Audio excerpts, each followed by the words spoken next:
All right, I'm going to get started since we're at the top of the hour, just with our introduction before we get into the content that we're going to get to today. But hello and welcome. I am Nellie Stansbury, Denison Consulting's Marketing Manager.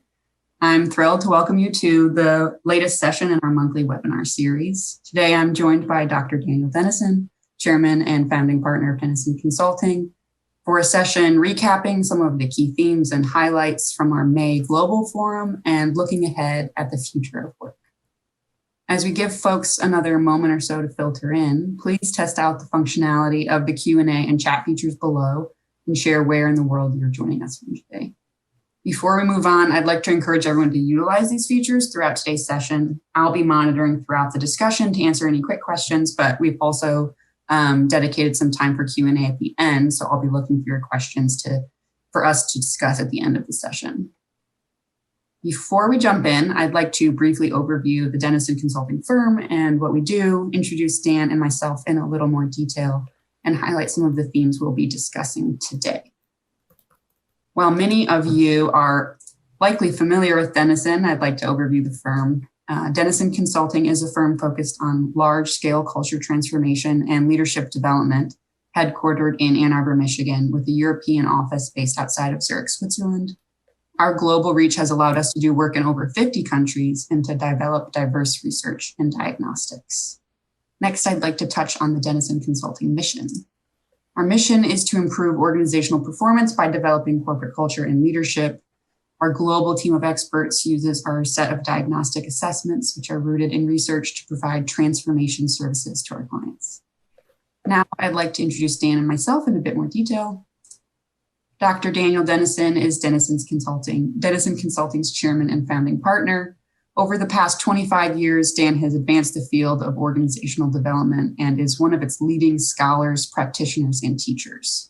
Dr. Denison's decades-long career as a researcher and professor, first at the University of Michigan's Ross School of Business, and then at the International Institute for Management Development in Switzerland, has produced some of the most impactful work in the fields of organizational culture and leadership behavior.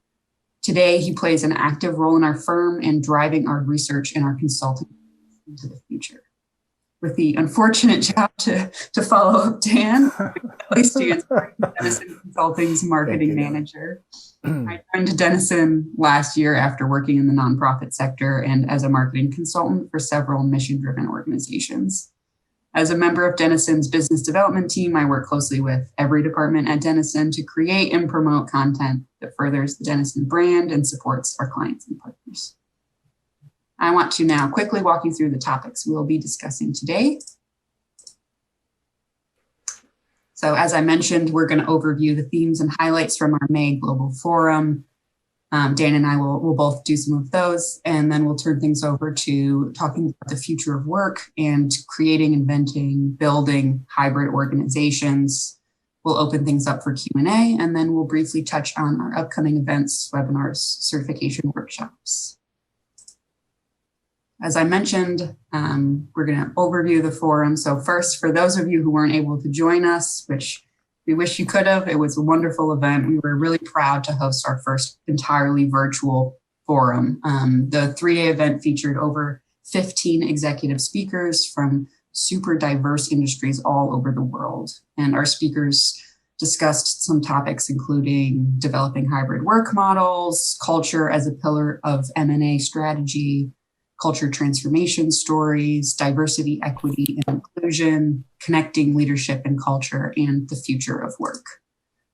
And as I mentioned, if you weren't able to join us, we did actually record all of our sessions. So we have all of those recordings and presentations available to you.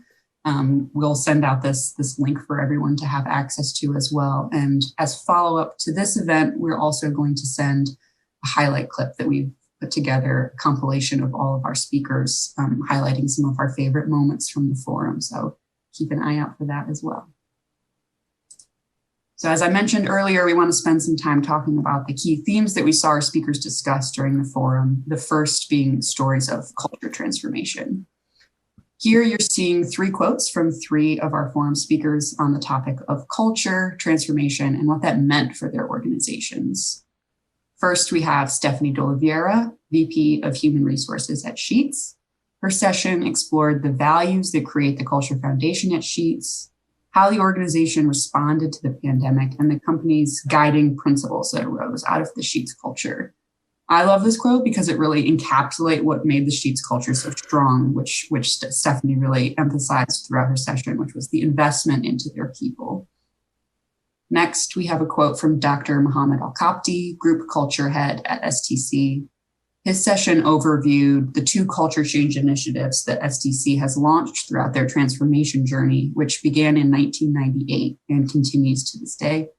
Their first culture change initiative focused on improving the organization's performance culture. And I think this quote from his session also highlights the importance that their organization placed on the idea of people making the place. Lastly, we have Doug Working, CEO of SpectraLink. During his session, he focused on how the organization has transformed its culture since they began their journey in 2016. What is significant about the SpectraLink story and Doug's quote here is that they really understood the importance of commitment. Their story really exemplifies the idea of prioritizing slow and steady change over fast results, which many of our other speakers echoed as well. Another theme that our speakers explored was the topic of diversity, equity, and inclusion and its connection to organizational culture. Here are 2 quotes from our forum speakers on the topic of DE&I, which you'll hear me reference DE&I. This first quote is from Dr. Charles Barber, Senior Advisor for DE&I at the United States Department of the Navy. Dr. Barber's session focused entirely on the importance of structuring DE&I efforts so that they endure and align with strategic plans and objectives. He emphasized that DE&I model should not be activity-based and should instead be integrated and linked to culture, which was, I think, sort of perfectly encapsulated by his session title, Diversity, Equity, and Inclusion Through Culture, Not Compliance. And next, we have a quote from David Brandon, Chairman of the Board of Directors and former CEO of Domino's, who spent the majority of his session focusing on what we've all lost by not being able to work together face-to-face, which I think Dan will likely touch on in a moment as well. But he also highlighted the disparities between frontline workers and employees who could not work remotely and employees and leaders who had the flexibility to work from home, and how organizations really need to be mindful of those differences as they launch their return to work or future of work programs. And now over to you, Dan, to talk more about some of the other themes we saw emerge and then about the future of work. Great. I'd really like to encourage everybody to take a look either in the full presentation or in the highlights on the culture bank concept from Stephanie at Sheets. We're all making investments in the organization and in its character and in its people over time. And that's so important to what carried organizations through this last year and a half, and so important to what we create moving forward. And the other one, they're all great. And the highlight film's nice because it goes through it quickly and gets all of the insights out there. But Chuck Barber explaining how DEI is not about compliance. It's about culture change. That's so important. We try to change things through rules, through regulations, through compliance, through requirements, but we've got to change the kind of hearts and minds of the people in the organization and build the organization in that image. So lots of great material in here, but if you have a minute, have a look. The next theme that we summarize here was the link between leadership and culture. And Anthony Willoughby, well known for his kind of mapping techniques that he's used with everything from bankers to tribes in Papua New Guinea and everything in between, reminded us how the greatest leadership challenge of the future is the ability to build trusting, sustainable communities. Organizations are about building communities, and the people make the place. So we've got to build that sense of responsibility that comes with being a leader. the part that I contributed to this, and this is, boy, you've got to work hard to get on this, lineup of great speakers and candidates. But I did take time out to talk a little bit about some of the work that we've done on how you combine leadership and culture. Because which came first, the chicken or the egg? The leaders create the culture, or does the culture create the leaders? Well, what goes around comes around. And we developed a way of looking at that, a model for doing that we use with many of our organizations now. And we think that'd be helpful to you to have a look and consider that. Culture reflects a social learning process that's driven by the leaders. It's got to involve all members of an organization to make it a transformation. Our partner in Australia, Dearman Lee, also interviewed one of his clients, David Lloyd, who's the Chancellor of the University of South Australia. And, he made a really strong and central point that, when you're a new leader trying to get the temperature of the organization, you're always trying to deal with the difference between anecdote and reality. And he found our work particularly helpful because it gave him a realistic representation that was a way for him to engage the entire organization. Great presentation. And finally, on our next slide, you can see that our last theme was the future of work. Tracy Brower, spoke to this, works with Steelcase, and talk about a business that's had a lot of disruption this last year. Office space, using office space, how people use office space, and bringing it into the awareness of how we create brilliant cultures, and using what we've learned this last year to drive that, to think about variety, to think about choice. Because we've got a lot of choices now that we didn't have a year or so ago. And part of our reason in hosting this webinar is to try to make that clear, that we've got some choices, and we can't just focus on bouncing back. We've got to bounce forward, as some of our colleagues have been writing about. And, going into this new hybrid environment, you've got to have a sound culture to build on as a starting point. And, you want to build upon the base that you've created, much like, Stephanie Dolviera said in Sheets, as you move forward into a hybrid world. And so Graham Hodgkin gave a great presentation on how this requires a shift in mindset. How you view work as an activity, what you do, rather than a destination. Where do you do it? Where do you do it is, I think it's, it really doesn't make that much difference. It probably hasn't for a long time, but this year more than ever, where you do it becomes less important than what you do and how you connect. And then the last quote here that we'll highlight is our colleague David Brandon, the chairman of Domino's. He says, it's not like we woke up and said, we need to radically change the way we work. We were hit by a force that drove dramatic change. And, we had to change overnight. And I think that, with our backs against the wall, and people doing amazing things to get work done and to move forward, we've still lost a tremendous amount of connection, and we need to get it back. So as you can see, that's a wide variety of topics that our speakers addressed.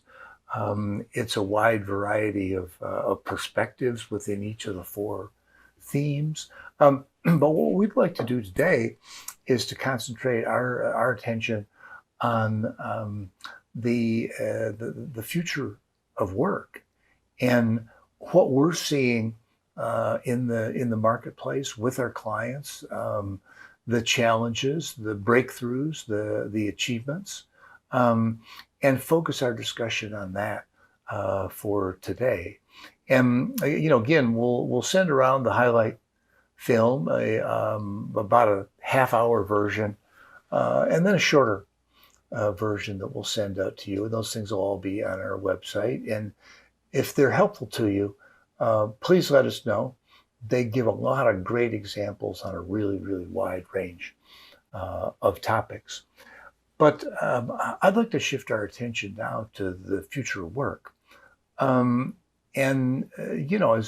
Brandon said, we've had a pretty dramatic disruption here. We went from a time when everybody needed to be in the office. Remember that?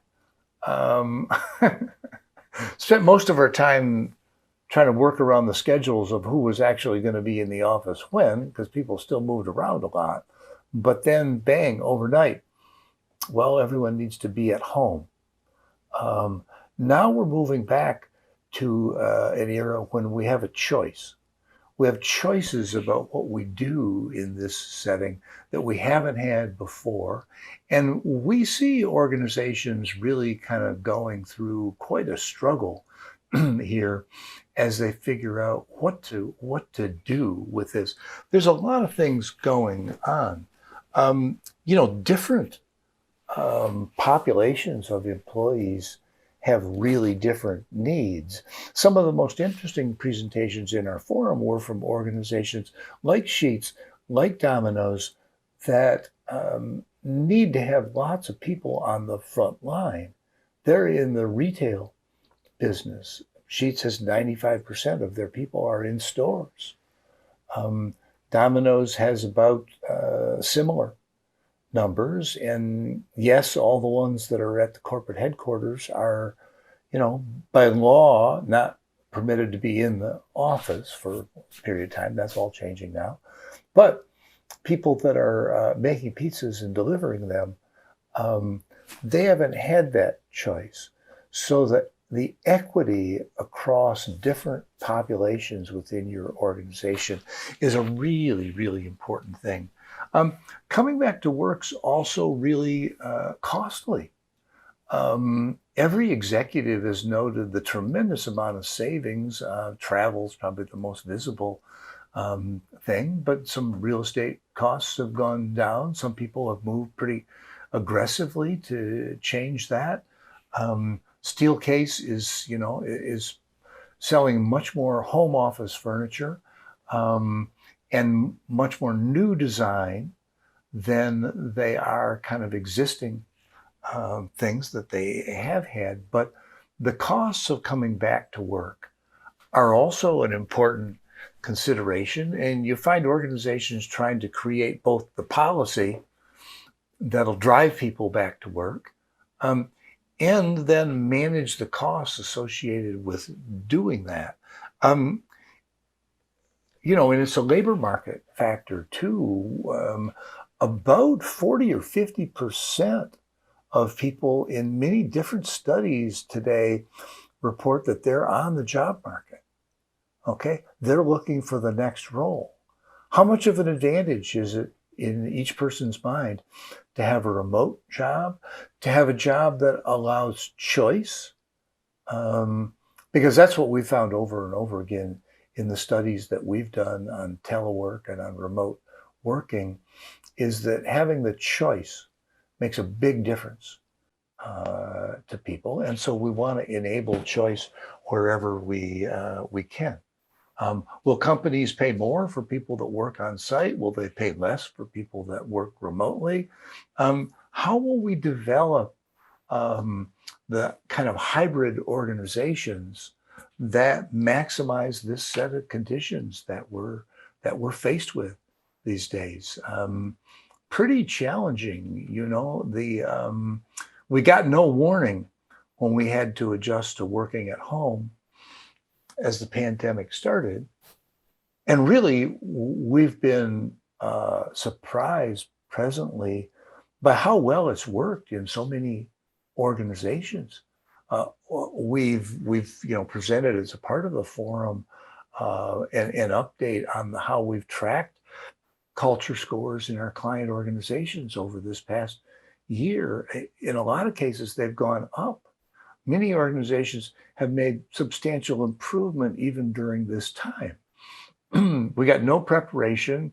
There was no playbook, had to make it all up on the fly. And when our backs were against the wall, people did really well. Now we've got a little different situation. There's some time to plan. There's some time to think about it.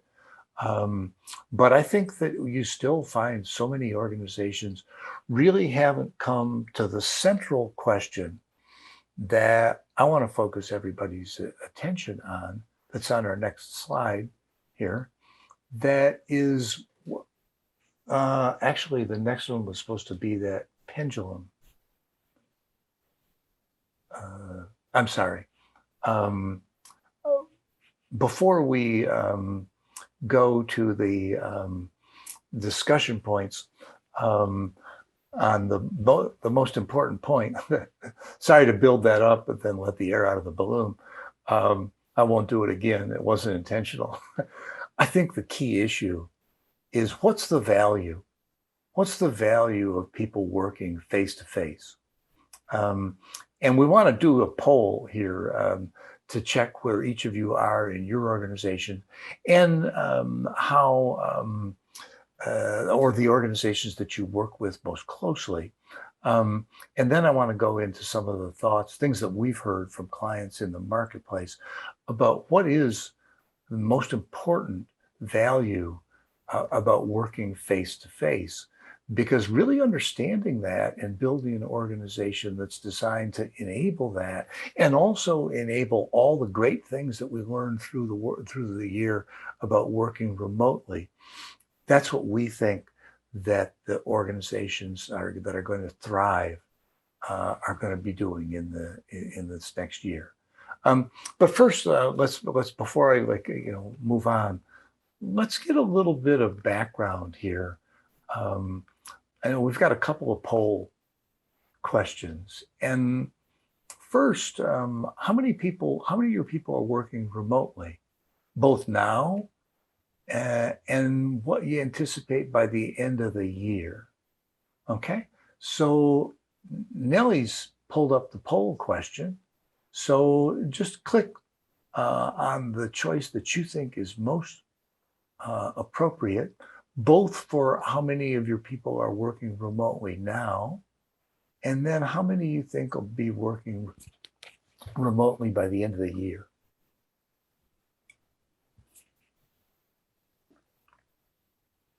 We'll give you a minute to respond here, and we want to hear from all of you.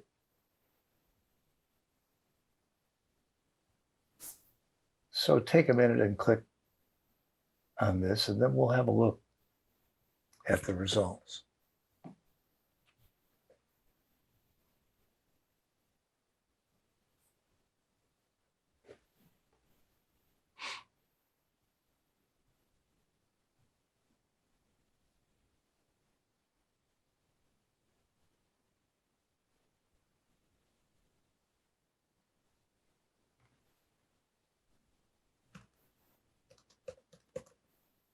Someone just asked if the slides will be available, and yes, of course, as always. And the the video will also be posted, so you can access that. Share it with others. Watch it later because you had to jump on a call in the middle of this presentation. Always available to you.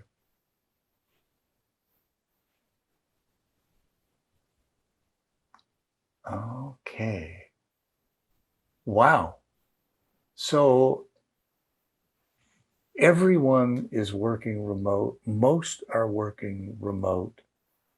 Some have a hybrid model. Almost nobody is in organizations where few people work remote. A few are where everyone's back in the office, but this is like over 60% are working remotely, and we're starting to build those hybrid models. Now, the interesting thing is that by the end of the year, your responses don't really anticipate everybody going back into the office, um, or even a big change where few people work remote. The big growth is in the hybrid model, and that's perfect. What is that hybrid model? Do we know what that is? Has someone written, maybe it's one of you, I mean, boy, if you could come out with that bestseller now on building a hybrid work model in the digital age, instant bestseller, yes, if we weren't so busy working with our clients right now, that's what I'd be doing, is doing the organization design book on the hybrid model. But I'm joking. But tracking organizations as they develop the principles of how they maximize this. That's what we're going to be doing this next year. And so you see an interesting change where about a third less might be working remotely, and really half will be in a hybrid model, especially as people are mobile. People have moved a lot. People will take different jobs with different organizations that give them this flexibility and give them this choice. That's cool. Thank you, Nellie. Let's go to our next poll question. Because this has a lot to do with the organization and with the industry. What proportion of your people can effectively do their job remotely? This varies a lot by industry, varies a lot by organization. So please give us your thoughts on this. Really interested in how this one will come out.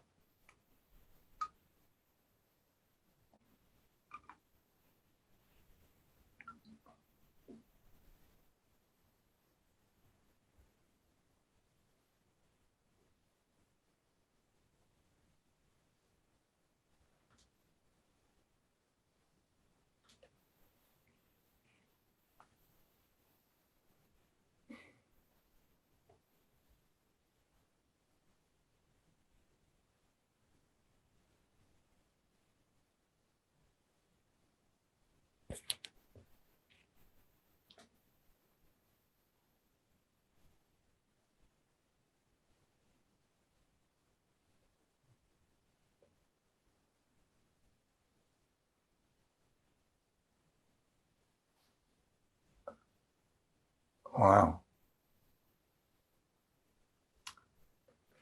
This is really pretty interesting, because the vast majority is over 75% can effectively do their job remotely.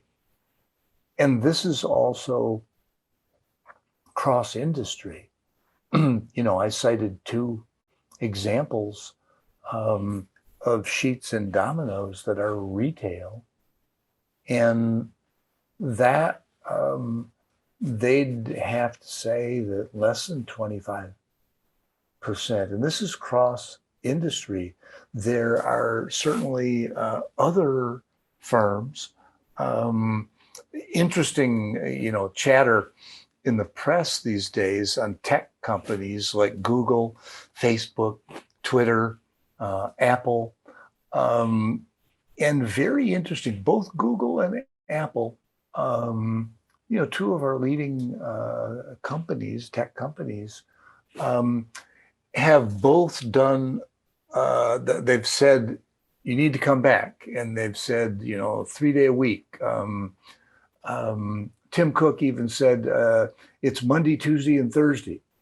I don't know what he doesn't like about Wednesdays. I thought Wednesday was kind of a good day, right in the middle, But how, very arbitrary and very mandatory. My oldest daughter works for Apple, so I got a good earful of that just this last weekend as I was visiting her, because there was a lot of pushback 10,000 people, wrote a letter to Tim Cook saying, listen to us, give us the choice. We've worked well. Google, in a similar way, came out strong with a mandatory, I think 3-day policy expectation, and did an about face and became more flexible as a result. Others, Facebook or Twitter, set down put a different stake in the ground, and that was, choice forever. Very interesting. My youngest son works for a research firm in New York, in the city. And a month into the pandemic, they said no one will be required to come back to the office until the next year. They looked a year and a half away. In April, they said April 2020, no one will be required to come back until July 2021, so that people knew. Renewing that lease on your apartment in the city in the middle of a pandemic was a pretty scary thing for a lot of people. They decided they were going to work remotely from Pittsburgh or Chicago or wherever they were from, and move back. So there's a lot of different approaches. There are some choices, policy choices that companies have made that they've then done a pretty quick about face on. There are also some signs of organizations that made a policy choice that they really weren't able to support, and then they started becoming more flexible. There's also some examples of people that made a policy choice and then lost a lot of their people. Probably the most terrifying piece of research out there recently is that 40 to 50%, depending on the study, are considering changing jobs.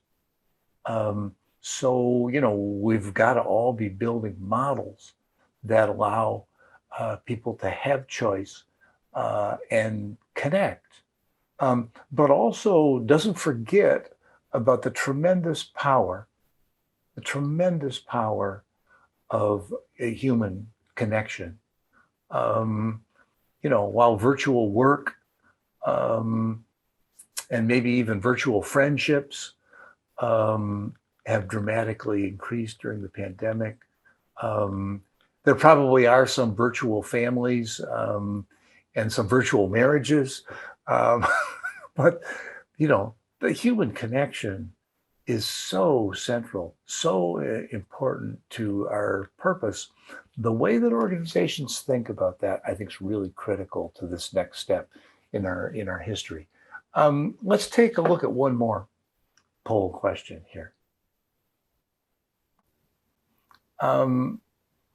What kind of back to work policy will you have in your organization? Is it, not yet clear mandatory targets, clear flexible targets, choice for some, choice for everyone? And then in the second half of this year, how many days per week do you think your people will be in the office? Okay, so give us your thoughts on this one. And I notice we're starting to get some discussion questions too in the chat box or Q&A box. So don't hesitate to give us your thoughts there as well. So take a minute to complete this, and then we'll give you a little summary.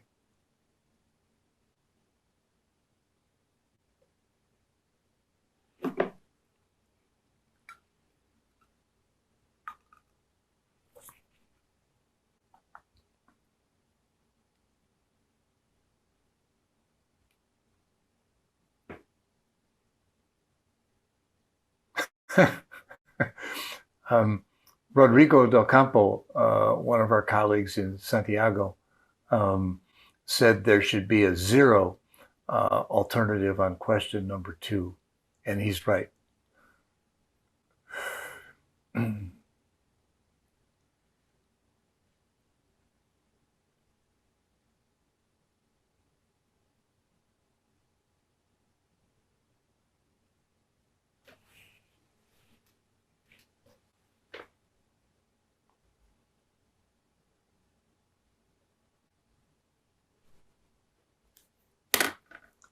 Okay.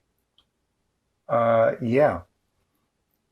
The interesting part about this is I think the people that are trying to do clear policy, flexible targets are probably the ones on the right track. But you can see a lot of organizations don't have it figured out, even from an initial. They haven't even made it to kind of the Apple or Google, stage where we've got our policy and then you announce it and everybody says, I don't think so, and pushes back, and then you create a more flexible target.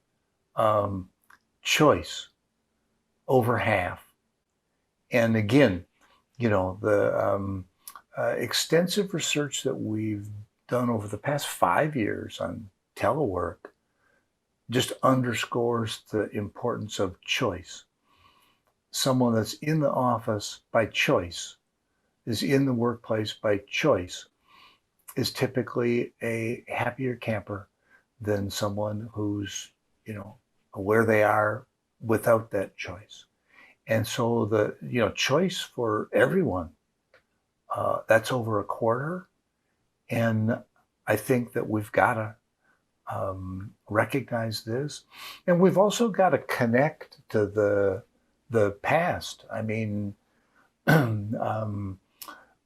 as the people have become more mobile, as having a leader that's not in the same location as you has become more common, as organizations have tried to say, how do we have our Monday morning management meeting when we're a global company? There's a tremendous amount of learning. And, this is another technology revolution that will enable us to communicate, collaborate in so many different ways, creating the new system, and innovating in that area. That's going to be one of the most important things you do in your organization.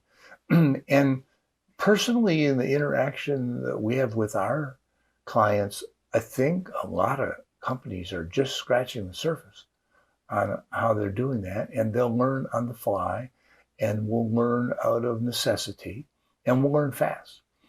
But the 80% say, well, it'll be 1, 2, 3 days a week.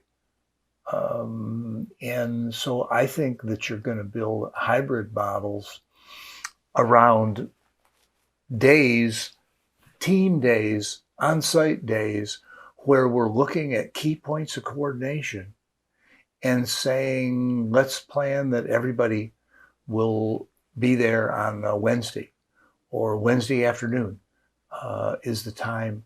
And for one team, it may be different, and you may also want to give teams the choice for how they do that. If you're a manager that leads people in 5 different locations, maybe you need to travel to all 5 locations at least once a month so that you have in-person, face-to-face discussion. Dave Brandon was especially articulate on this. He's sort of reached out to executives that are working out of their vacation homes and said, you've got to hit the road. Building that connection any way you can is what's important about the job. And you need to use all of the methods that you can to connect your people. Okay, thanks, Nellie, for guiding us through this, and thanks for some of the insights. Things are moving fast. We're definitely not bouncing back to what we had. We're going to be in the office less than half the time. The policies aren't yet clear, but the organizations that create the most compelling hybrid models for remote and for face-to-face, I think will be the winners. And the foundation of that, is what's the value? How do we see the value of direct face-to-face work? So actually, this is the slide that I couldn't wait to get to before the polls. But all of this has caused me to spend a lot of time thinking about what is the value of working together in person, and how do you build an organization that then facilitates that? Here are some of the themes that we've heard that I want to lay out for you. And then really, I'd love to have the discussion be your perspective on these and other insights that you have about what's most important about the value of working together in person. First, creativity and innovation. When we have a team that's together, and this can happen online, I'm not saying it doesn't, it can't, but there's a lot of product development and creativity teams that stay in the same place, in the same room for a long time. They spend all day together when they're trying to get a breakthrough, when they're trying to combine all of the pieces. And the dynamic part of that, the ability to incorporate different points of view in a way that you can't fully anticipate, to do something that's creative, that's innovative, that's developing a new product or service or strategy. I think those are occasions where there's a huge advantage in us getting back together. Core values, reestablishing common purpose and principles. What do the core values mean in a hybrid model, in a largely remote and virtual? I've asked several CHROs in organizations, how do you know that people that are working remotely aren't working for 2 or 3 companies at the same time? And they said, will you please not ask that question? Because we don't know how to monitor that. And, what are the core values that we're going to use? And how do we have that discussion? Yes, you can do it online. I believe that virtual communication can be a real driver of culture. Just look at the influence of social media on the radicalization of people around the world in the political realm. And you have to kind of say, yeah, I guess this culture in a digital world thing is pretty potent. The issue is, how do we bring that together? But reestablishing those common purposes and principles, I think, is also a good reason to get together. Resolving conflict. When groups get to the point that they really, aren't that comfortable together, because they've got some very tough conflicts on the table in front of them. I think that's hard on Zoom. All you have to do is switch off your camera, and then wait for it to end. And you don't have the option of staying together on an important issue until we learn how we're going to resolve some fundamental conflicts, and how we're going to work together to implement those.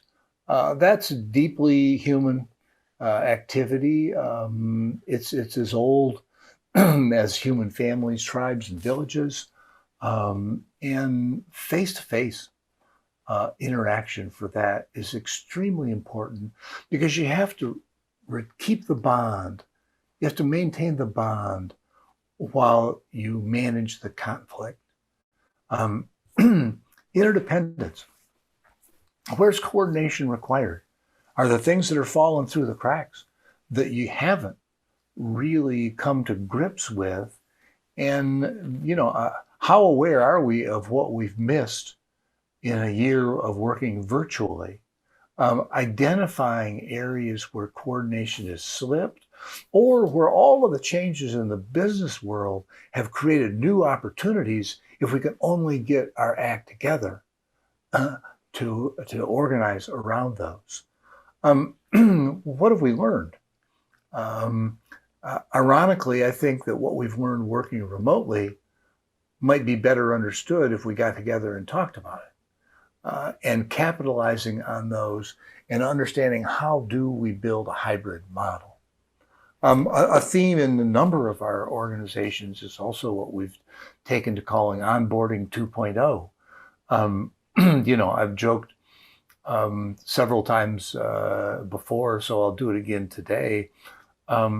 We hired Nellie without ever meeting her last May.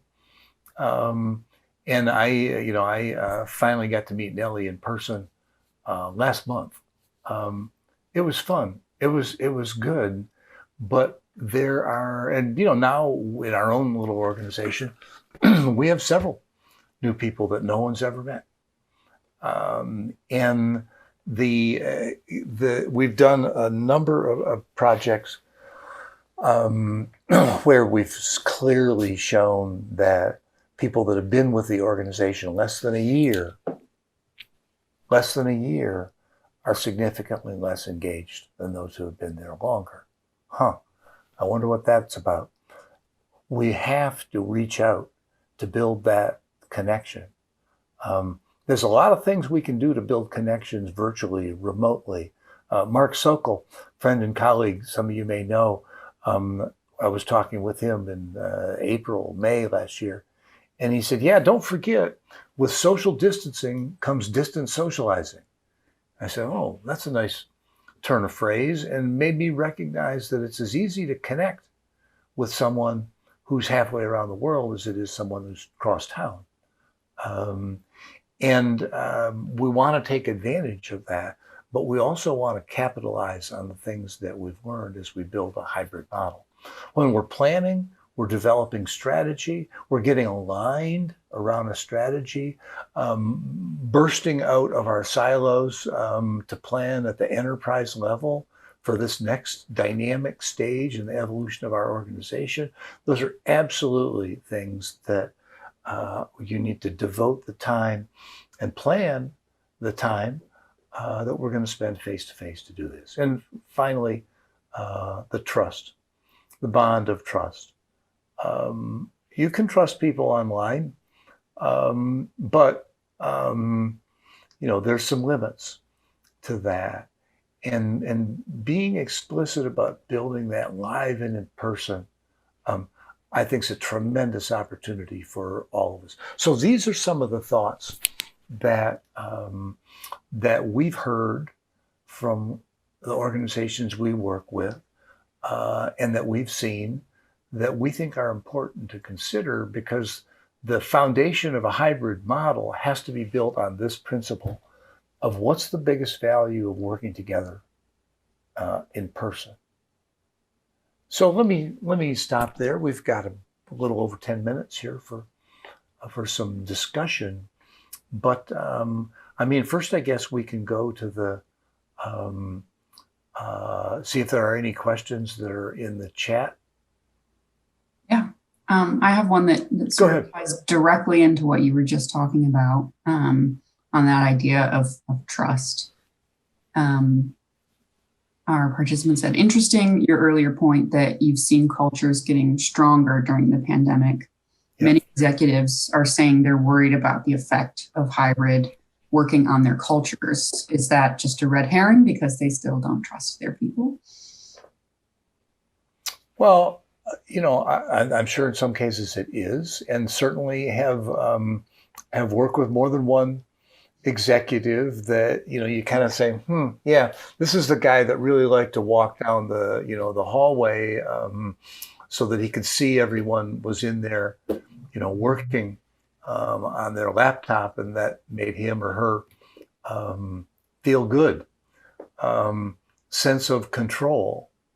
And yeah, I'm sure the executives have a pretty challenging job. Okay. And if you think there's not going to be significant turnover at the executive ranks for people that learn how to manage effectively in this new environment, guess again. That is the new leadership environment. And if you've worked, your whole career, we're all victims of our experience, and for sure. It may be that that's the only method of control that they know, face to face. Some people really don't like virtual communication. They say things like, I don't like emails. And okay, God, I'm not wild about emails myself, but written communication, I think it's here to stay, and it's important to master it. It's a record, and to use all of the tools that we've got. I think it's less of, in most cases, I think it's less distrust than it's just unfamiliarity. Yeah. People that grew up in a hybrid environment in their work experience prior to the pandemic, I believe they will become hot commodities because they know how to work in that environment. People that don't have that experience, I think, will be scrambling, will be struggling. Some of it may be trust, but I just think that leaders have to encourage, all of the other leaders in the organization to reach out, to build the connection in every way that you can. And we know that when you have a team that has connected live and in person, even if only once, they work far more effectively remotely. Boy, if there's two lessons out of the last 20, 30, 40 years of research on remote work, it's take advantage of any opportunity you've got to pull the team together, and then set a cadence where you meet regularly. And you can do that quite well virtually. I mean, yes, everybody's calendar is filled up, and there are a lot more 30-minute meetings getting scheduled these days where it's a touch base. You don't need to sit there just because you're in a conference room, you're in a virtual conference room. I think we'll see a cadence for coordination of teams that'll involve shorter meetings, but recurring meetings so that we maintain the connection.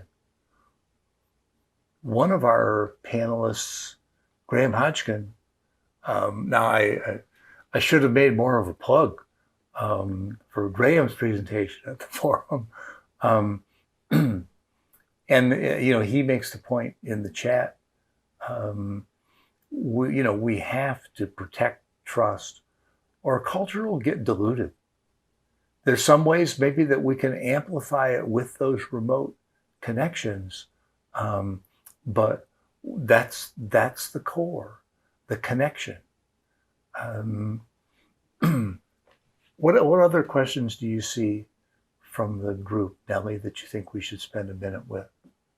Yeah, I have a sort of a twofold question, which is our participant mentioned. Stephanie from Sheets noted that the Sheets Board of Directors has a culture committee. Yes. And could you speak to any changes in the role that a board should take in guiding adjustments by the company it oversees, specifically with respect to workforce engagement as employees seemingly desire to maintain a work situation? Yeah, Stephanie talked a little bit about this in her presentation, and reminded us all that the Sheets board, spends 3 hours every quarter on the topic of culture. That's good. That's a lot. There's other examples like that for sure, we can point to, but that's an investment. Wow. I mean, if you're sitting on a board, your challenge is, how do you stay connected? And there's limits, there's expectations, but how board members understand the culture of their organization and how it evolves. A part of the Apple letter to Tim Cook was, are you ready for this? Here, hold on to your seats. Was the Apple employees asking for a survey? Okay. Yes, surveys are a very powerful technique, no question. You know us, but they felt that this had been kind of neglected and that they weren't listening. And so you need to find out how you can reach out to connect. And an information source like that is really, really valuable for the board. I think some of the best encouragement that board members can give to their CEOs and their executive teams is to keep this issue on the table. Don't, lose sight of the fundamental importance of connection, and also to support the investment in the culture, support the experimenting, learning, trying some things, requiring a hybrid, a well-conceived hybrid model from the organizations that they serve as board members. I think those are some important things where board members can make a big, big difference.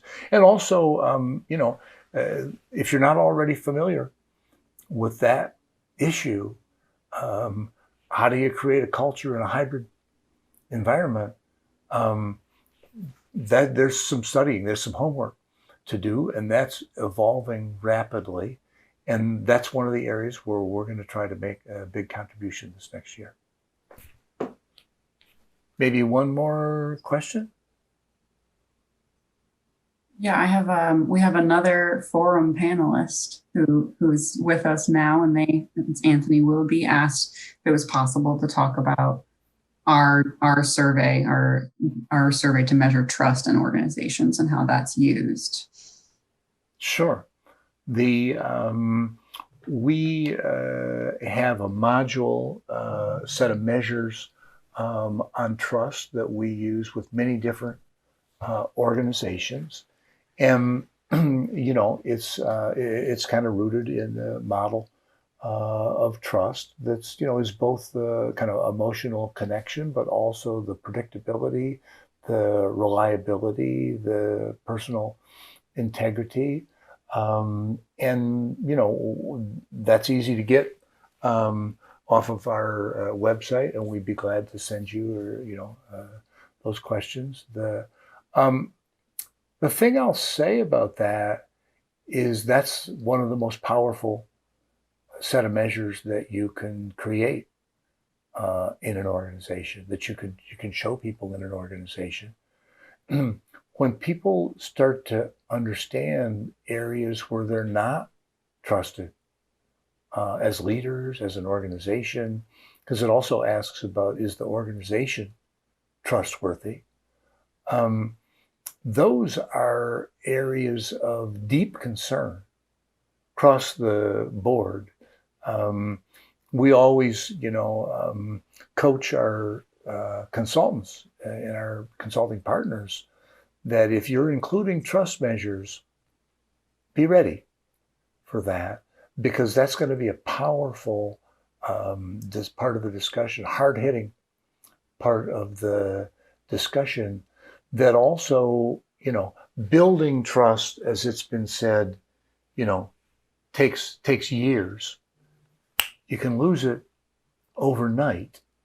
And so also committing to that long-term perspective where you're investing in the organization and its culture and investing in trust is something that you need to be ready to do. It's not a terribly effective kind of pulse question where you just kind of see the results and aren't really prepared to react to that. You've got to orchestrate the reaction to it as well as just surfacing the data. Well, we're at the top of the hour, so turn things back to Nellie to wrap it up. Yeah, thank you, Dan. Just before we head out, I wanted to mention that our open webinars, which this is our monthly webinar series, will continue taking place on the last Thursday of each month at 11 a.m. Eastern Standard Time. And some of the topics that we hope to touch on in the coming months are building hybrid cultures, integrating mergers and acquisitions, tracking progress as we return to work, how to build a high performance culture in a digital world, which is something we've talked about in the past, but we'll continue talking about, using leadership coaching to drive culture change, managing 5 generations in one workplace, building talent in a hybrid world, and the role of culture and innovation. And we do have 2 certification workshops scheduled for the next few months. Our next US workshop is August 24th through 25, and our next European workshop is September 21st through 23rd. And that's all we've got for you. So looking forward to hearing from all of you, and we'll do follow-up with you in the coming days and get you all of these resources. But thank you so much for spending some time with us. Thanks, everyone. Really good to see you. I kind of wish it was in person, but it's but it's great that we can connect, and we really appreciate you joining us today.